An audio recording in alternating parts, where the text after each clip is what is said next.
Eu sou o David Precioso, nós estamos aqui na Futuricom e a gente vai começar mais um bate-papo bastante descontraído e com muito conteúdo que tem sido a nossa missão.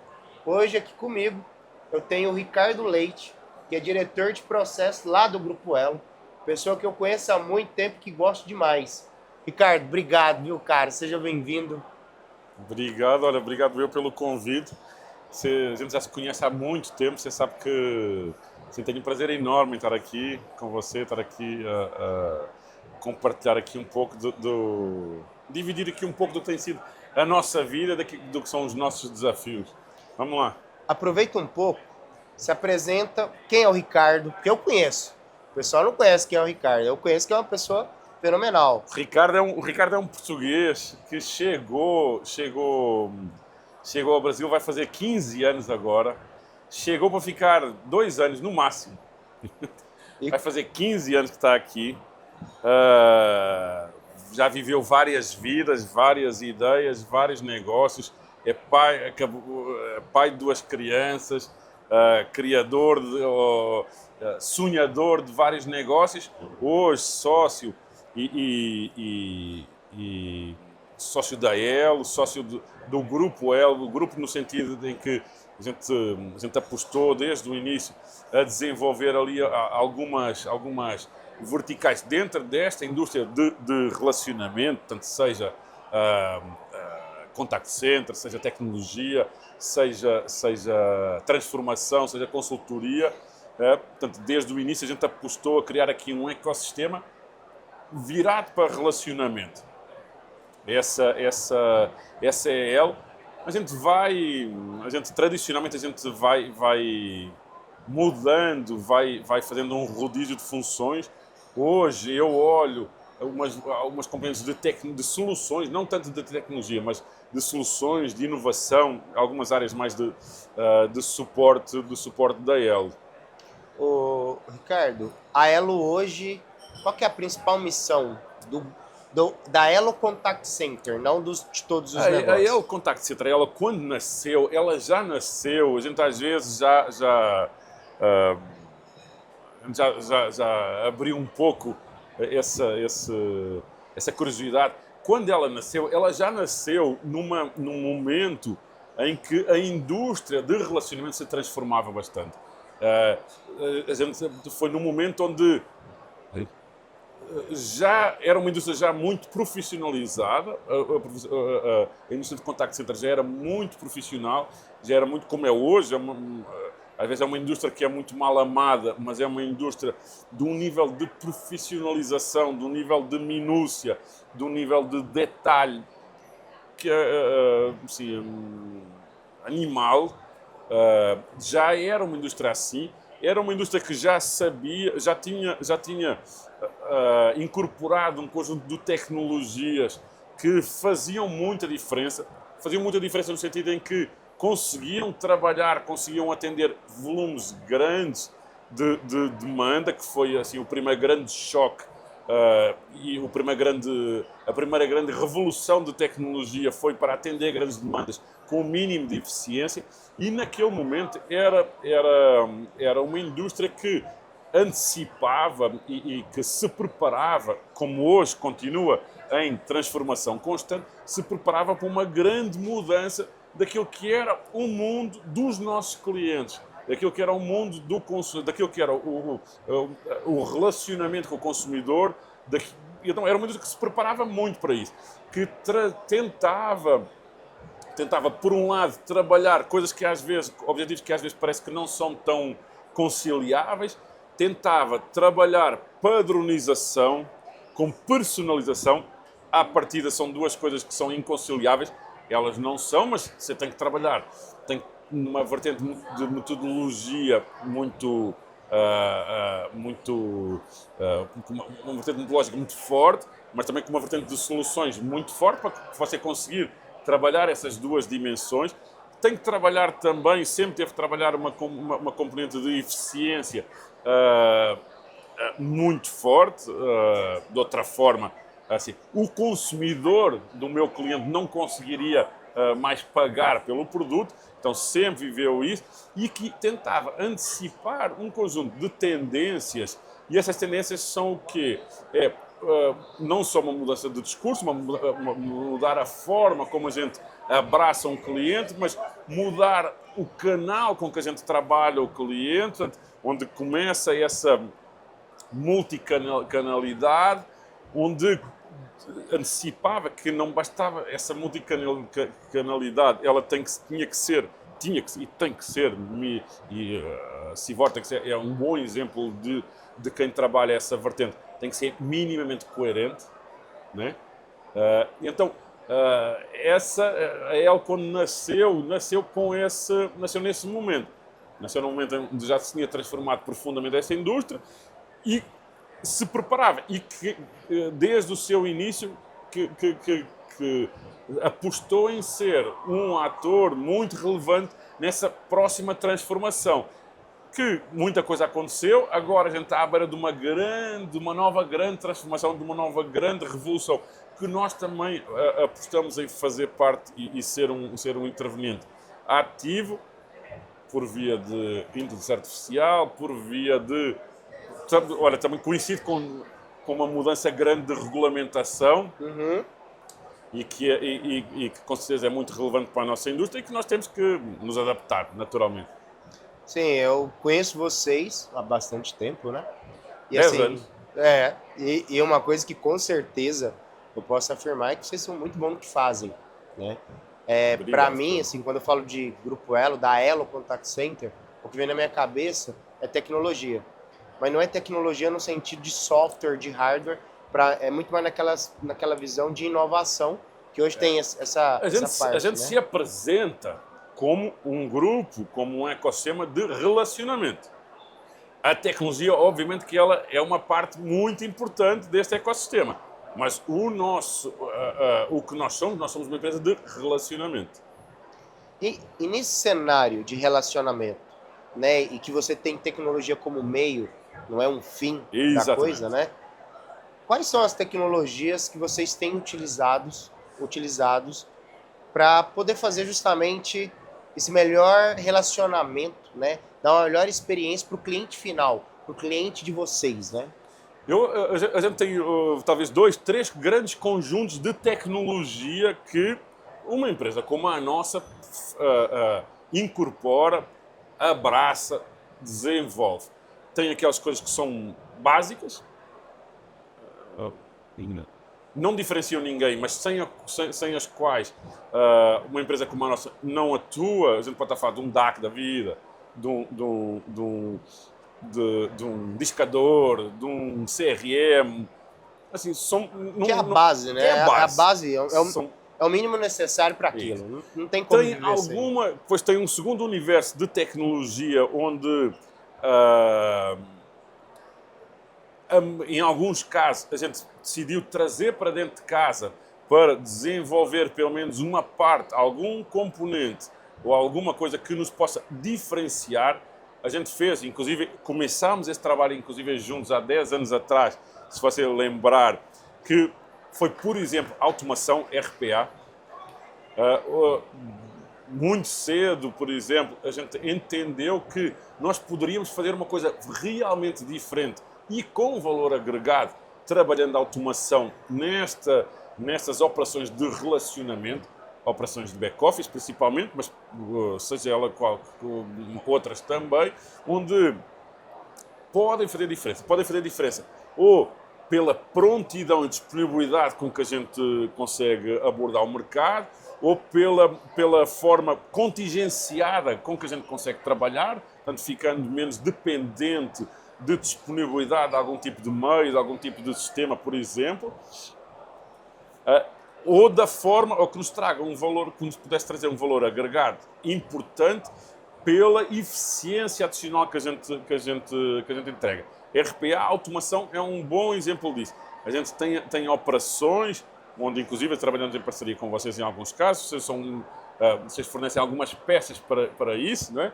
Onde a gente tem operações onde o nível de eficiência incorporada é na casa dos 70%, 80%. Por quê? Porque a gente pegou... Aí é uma tecnologia que a gente entende que diferencia. O modelo diferencia, a metodologia diferencia e a tecnologia diferencia.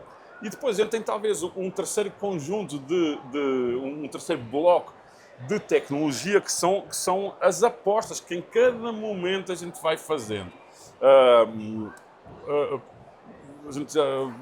Podem ser tecnologias de IoT, por exemplo, podem ser tecnologias de inteligência artificial generativa, onde são ainda apostas. Algum produto visível pode já existir,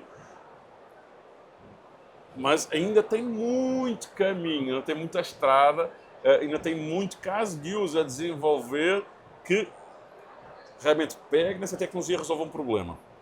Resolve um problema, traga uma solução, entrega eficiência, entrega uma coisa única, diferente e apreciada.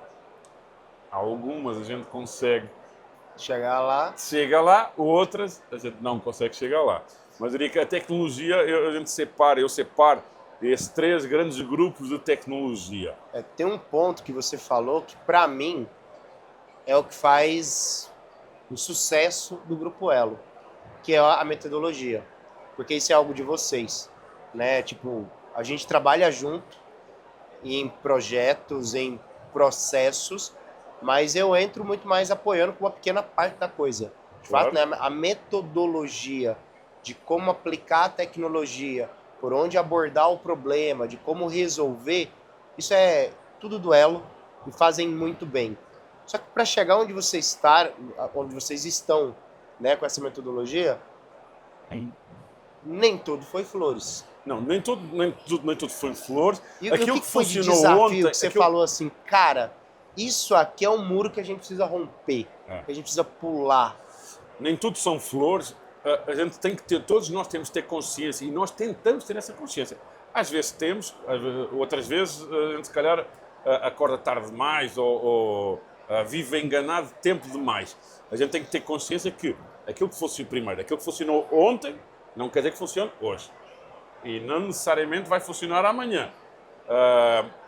Ou funcionar, ou é a melhor solução, ou melhor. Então a gente tem que ter uma predisposição primeiro para observar e aprender e daí tirar alguma coisa. E também para, com alguma frequência, questionar, criticar, se criticar e promover algum tipo de mudança, porque aquilo que funcionou ontem pode não funcionar amanhã, pode não voltar a funcionar hoje e amanhã. Mas metodologia, a gente procura trazer uma base teórica. Não sei se é uma base metodológica, não sei, é uma base teórica, metodológica, uma base analítica para boa parte daquilo que a gente faz. E a gente tem operações de venda, a gente tem operações de saque, a gente tem operações de back-office, a gente tem operações de tecnologia, a gente tem operações de cobrança, tem operações de tudo. Em todas elas, a gente procura, de alguma forma, trazer uma base analítica para avaliar, ou avaliar propensão, se a gente está a falar de venda, ou avaliar solução, ou avaliar, às vezes, dou um exemplo, quando a gente participou juntos várias vezes. Quando a gente fala de back-office críticos de alta complexidade e de alta incorporação de tecnologia, e eu às vezes eu repito, eu reforço muitas vezes essa observação. A alta incorporação de tecnologia. Tem algumas áreas, mas a gente incorpora um altíssimo nível de tecnologia. Mas essa base metodológica, ela tem que ser simples. Não é porque tem um altíssimo nível de tecnologia que a base metodológica tem que ser complexa. E a gente faz uma base muito simples. Onde eu vou incorporar, por exemplo, onde eu vou incorporar tecnologia? Eu vou incorporar tecnologia nesta atividade A, B, C ou D. Qual tecnologia eu vou incorporar? Onde faz sentido? E onde faz? Como é que a gente decide onde faz sentido? É uma análise, uma observação muito simples. Onde eu gasto mais esforço? Assim, não tem nada de... Não está inventando a roda, não tem que inventar, né? A roda. Você tá pegando onde é que eu vou prestar mais atenção? Onde eu gasto mais esforço? Qual é a medida do esforço? A medida do esforço é uma combinação de duas dimensões. O que é mais frequente e onde eu gasto mais tempo. Então, é aí que eu determino onde eu incorporo esse alto nível de tecnologia. É com uma análise muito simples.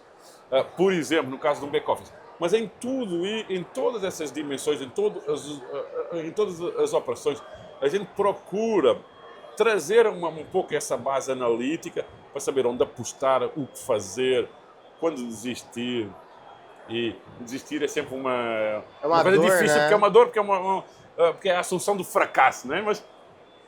Mas enfim.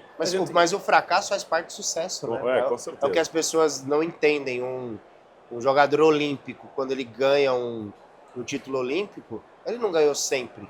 Ele não ganhou todas as vezes. Ele Tem aquele vídeo famoso do Federer a dizer que falhou 40% das jogadas, etc. E aí... Mas aquilo serviu para ele de alguma maneira. Né? Uhum. E aí, uma vez que a gente fala desse ecossistema todo, que vocês montaram, tem uma metodologia, eu sei que para vocês construírem a solução tem uma metodologia. Como que você controla isso depois? Como que você mantém o olhar? Você tem algum tipo de... estabelece algum tipo de KPI, algum tipo de rotina? Olha, eu acho que isto é válido aqui e nós temos as nossas qualidades e as nossas imperfeições. A teoria diz que, e muitas vezes a gente a coloca em prática, às vezes a gente esquece um pouquinho, mas enfim, isso você corta do nosso papo, mas enfim, que é, você tem que ter uma medida de avaliação. Você tem que ter uma medida de avaliação. Não pode ser à base de... Não é um paladar. Que para mim pode estar insonso, para você pode estar salgado. Tudo que a gente faz no ambiente corporativo, tudo que a gente faz numa operação, tudo nos contrata para entregar valor. Então a gente tem que medir o valor que entrega. E quando a gente aposta em fazer alguma coisa, incorporar uma tecnologia, entregar um produto, entregar um serviço, entregar uma ação, a gente tem que ter uma medida de valor, uma medida de sucesso. É tão simples quanto, não é? Então a gente tem que escolher, a gente tem que saber como está e qual é a medida de sucesso. Quando a gente experimenta uma tecnologia e a gente experimenta muitas, não é? Como é que eu vou saber antes eu tenho que saber alguma coisa sobre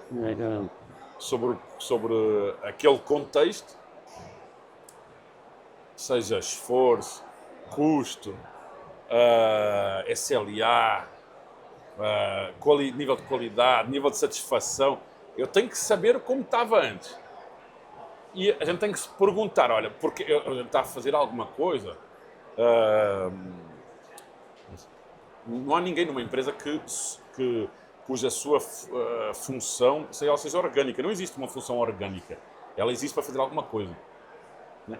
Quando a gente incorpora uma tecnologia, quando a gente faz alguma coisa, quando a gente mexe num processo, etc., é para ter um resultado. Não é orgânico, é para ter um resultado.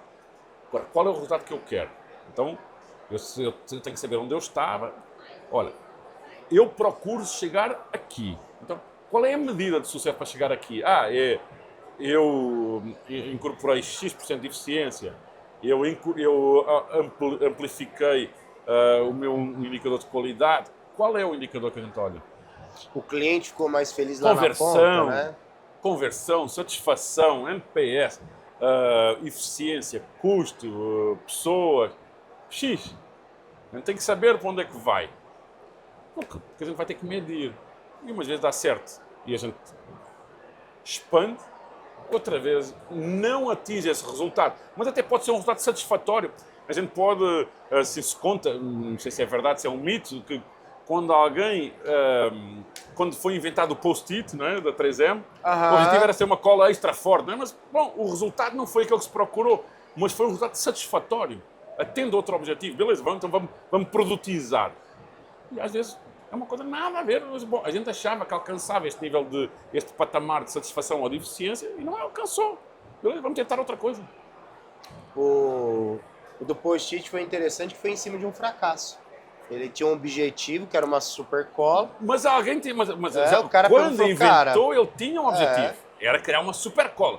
Qual é a medida de super cola? Não sei, se calhar X peso, N X peso, o que sei. E foi um total fracasso para esse objetivo, mas alguém disse, nossa, mas pode servir outro objetivo. Cola em quase tudo.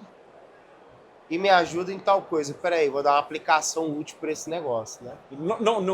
Quando se inventou isso, não foi alguém que disse, nossa, eu vou criar uma metodologia de design thinking que vai andar a colar post-it nas paredes. Não, assim, viu? Nossa, tem utilidade.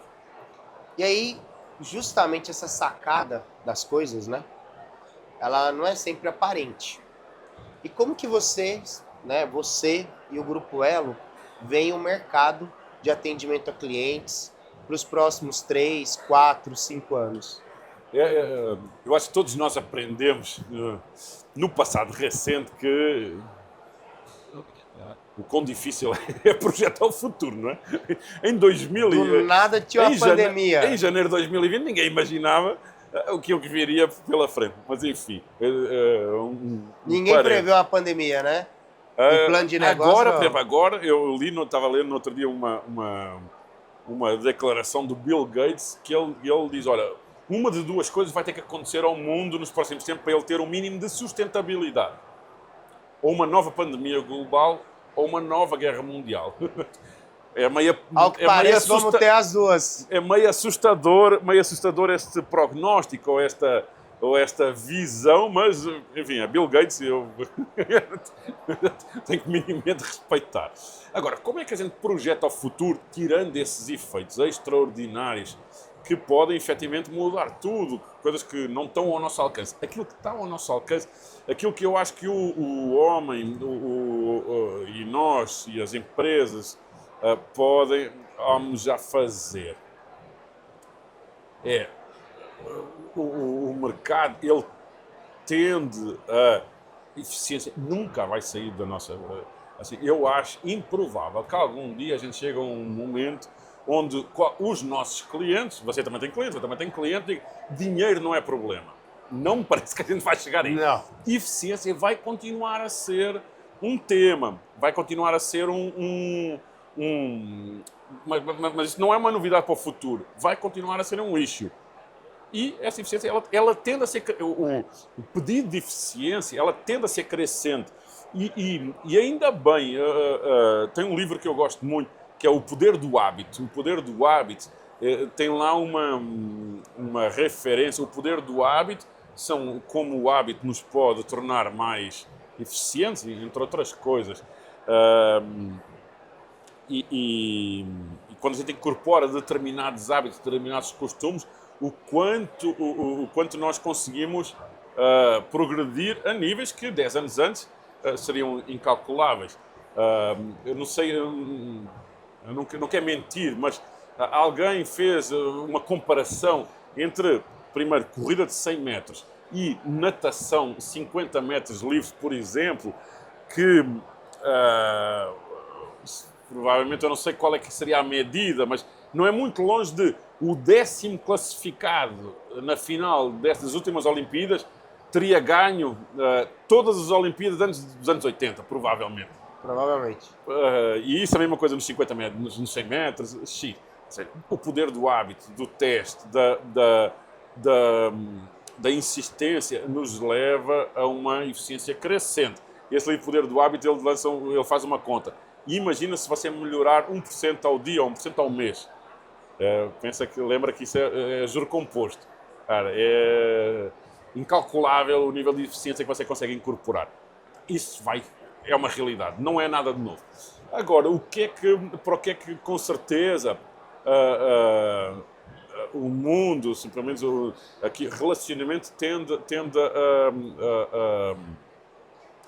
continuará a caminhar de uma forma cada vez mais forte. Disponibilidade, tanto multicanalidade, e com certeza teremos canais que nós nunca imaginámos. Nós hoje não trabalhamos, não imaginamos que possam ser um canal de comunicação, como alguns que nós temos hoje. Há 10 anos atrás seriam impensáveis, há 20 anos atrás seriam impensáveis que uma rede social fosse um canal de comunicação tão importante, como que um WhatsApp fosse um canal de comunicação tão importante. O SMS era uma coisa banal, não tinha muita utilidade que não fosse para responder automaticamente quando você rejeitava uma ligação. E uma mensagem hoje tem um poder enorme. Assim, eu não sei se é fácil todos nós recordarmos óculos inteligentes. E aqueles óculos de realidade virtual, de realidade aumentada ou de realidade virtual. Aquelas versões que tapavam tudo, eu não conseguia, há um tempo atrás, não conseguia dar uma ou outra utilidade que não há algum tipo de jogo. E eu, como não gosto muito de jogos, assim, de videogame, não via muita... Quando há um mês, talvez, eu não sei há quanto tempo, quando há pouco tempo, eu vi a nova versão dos óculos da Meta e pensei, cara, realmente não é exatamente a inutilidade que eu imaginava há um tempo atrás. Isso provavelmente vai trazer novos canais de comunicação, novas necessidades de informação, novos produtos que a gente não consegue imaginar. Então, a multicanalidade, com certeza, e multiplicar canais e a interoperabilidade entre canais, a navegação entre canais, com certeza, muito mais. Hoje a gente não tem omnicanalidade. A gente tem vários canais. Não são necessariamente... poucas vezes existe um comportamento harmonioso entre eles e, com certeza, essa é uma tendência e muito rapidamente a gente vai caminhar para ter essa capacidade de navegar entre canais. A personalização, hiperpersonalização. Se há não muito tempo atrás, quando alguém falava hiperpersonalização, eu tinha sempre algumas dúvidas em indústrias de massa.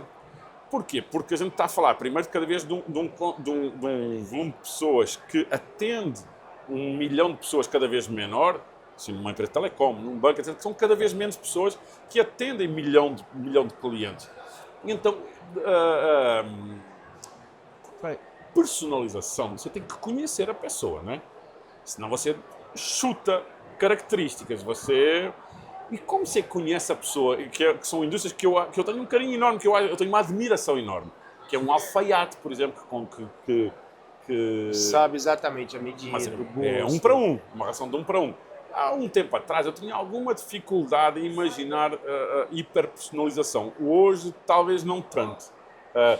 Não sei se eu já tenho, se eu consigo chegar a um caso de uso. Não consigo, mas eu tenderia a apostar que a gente vai chegar lá. A descrença deixou de existir, né? Você fala, cara, antes era, isso jamais vai ser possível.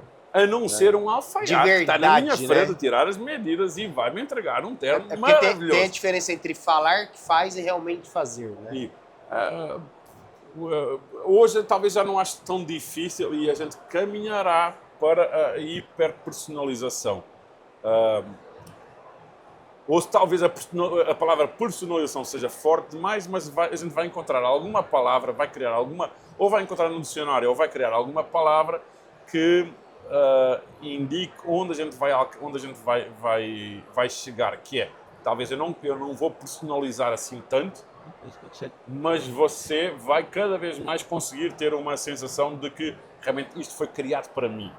O volume de informação e a capacidade de processar informação, ela está crescendo de uma forma tão inacreditavelmente exponencial que efetivamente eu começo a acreditar, começo a achar que a gente vai ter condições de chegar lá, mesmo com cada vez menos pessoas a atender 1 milhão de clientes, não é?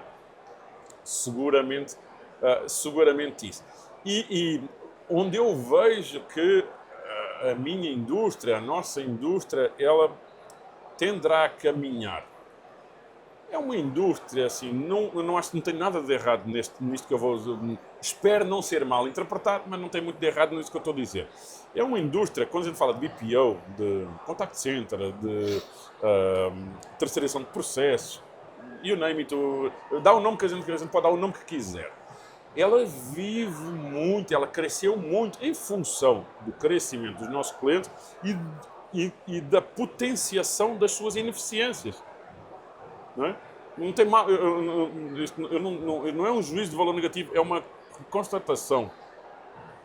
Tanto que chegou uma altura... Porque também é uma questão de foco. Com certeza. Nem sempre, ou na maioria das vezes, as empresas Cara, exatamente que isso. contratam um BPO, o foco dela, do negócio dela, não é aquilo, é outra coisa. E aí você tem lá R$ 1, eu vou pôr 50 centavos aqui, 50 centavos lá. E aí eu tenho mais uma outra perninha, eu não tenho mais de R$ 1. Então, ou eu divido meu foco, ou eu dou para alguém que Que se vai ter um especializa foco. nisso, que se especializa nisso. Mas agora, é uma indústria que me trocava uma ideia há pouco. Ela não nasceu, quando ela nasceu, hoje já não é tanto assim, quando ela não nasceu para resolver o problema nenhum de cliente. Ela nasceu para atender a demanda dele. Não para corrigir a causa raiz. A gente tenderá a caminhar, e nós apostamos em ser alguém relevante nisso, onde a gente vai ajudar a transformação dos nossos clientes. A transformação do negócio, a transformação digital, a transformação de produto, onde a gente quer pelo menos contribuir de outra forma para ajudar os nossos clientes. Não necessariamente, não só para ser um parceiro de PA, tentando simplificar e ridicularizar, que não é isso que nenhum de nós é. A gente é uma indústria que tenderá a caminhar para ajudar os nossos clientes a se transformar com soluções que a gente conhece, com metodologias que a gente conhece, com modelos de idealização, de criação que a gente conhece e que a gente que possa alavancar. Eu entendo que sim. Assim, isso... Em todas as indústrias e nessa também, a gente escuta com muita frequência que o negócio vai mudar. Não, vai mudar mesmo. Vai mudar mesmo. E eu acho que talvez a próxima grande evolução na nossa indústria será ser um ator dessa mudança, não ser apenas não ser apenas passivo, não participar ativamente. Isso. Eu entendo que sim. Haverá uma eu entendo que provavelmente não. Eu acredito que não é por acaso que grandes empresas, que hoje que são grandes colossos mundiais, são na verdade ecossistema de soluções. Não são necessariamente alguém que tem o seu produto ou a sua solução. E às vezes tem uma solução de alguém assim meio disfarçado que eu vou fingir. Eu não vou dizer que é uma solução do David. Não, hoje, grandes negócios, grandes atores, eles são abertamente um ecossistema. Tem coisas que eles fazem dentro de casa e tem coisas onde vão de braço dado e de uma forma muito aparente com parceiros. Porque é dessa forma que a gente consegue talvez promover uma transformação muito mais profunda, não é? Concordo totalmente. A gente está indo para o final desse bate-papo. Muito bom. Inclusive te agradeço por aceitar nosso convite, por estar aqui na Futuricom, por visitar a gente. Você gostaria de deixar uma mensagem final para o pessoal? Olha, é um prazer estar aqui. Eu acho que é um prazer estar na Futuricom. É um prazer estar aqui junto. É um prazer participar destas conversas. A minha criação, a minha educação, a minha criatividade vem muito destas pequenas conversas, às vezes grandes conversas, que me dão muita luz, às vezes. A gente tem desafios enormes no nosso dia-a-dia, todos nós, não é? Tem muitas dessas conversas que trazem muita ajuda, né? Muita ajuda, assim, muita insight. Ideia. Nossa, olha, talvez seja por ali. eu consumo muito Ou dá um deste tipo de conforto, conteúdos. não é só comigo. Exatamente. Né? Não sou só eu que estou Não perdido. sou só eu, graças a Deus. Não Que sou só pena, eu, né? não Que sou- se fosse só eu, tava bom. Se tem mais gente, pode ter mais gente pior, Não inclusive. sou só eu que erro, não sou só eu que estou perdido. É. E eu adoro este tipo de conversas. Me convidem sempre que acharem oportuno, acharem que eu consigo agregar alguma coisa. Eu sou muito atento a estas conversas e vamos em frente. Você sempre agrega. Obrigado.